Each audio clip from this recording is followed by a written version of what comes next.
প্রতি মুহূর্তের যে আমাদের একটা গ্রাফ চড়ছে, এর থেকে ভয়ের আর কিছু হয়? স্বামী অভেদানন্দের লেখায় দেখতে পাচ্ছি যে সোসাইটি ফর সাইকিক্যাল রিসার্চ, এসপিআর, হ্যাঁ এসপিআর, যেটা তার যে প্রতিষ্ঠাতা প্রফেসর মায়াস, উনি তার বাকি সদস্যদের বলছেন যে আমি ফিরে আসব মারা যাওয়ার পর, এবং তিনি সেই প্রতিজ্ঞা করে মারা যাওয়ার 1 মাস পর তিনি আবার ফিরে এসে যোগাযোগ করছেন।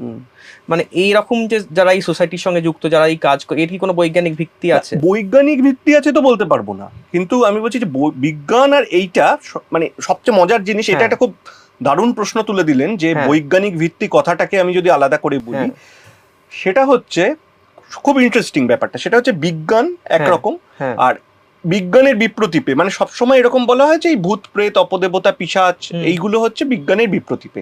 কিন্তু সব থেকে ইন্টারেস্টিং বিষয় হচ্ছে এই প্ল্যানচেট বলুন, অথবা ধরুন ঘোস্ট হান্টিং বলুন, অথবা ধরুন প্ল্যানচেট করতে করতে যেসব উপকরণ লাগছে, অথবা এই যারা ভূত মানে খুঁজতে বেরোয় তাদের যে সমস্ত, অ্যামাজনে এখন কিট পাওয়া যায় ঘোস্ট হান্টিং কিট বলে।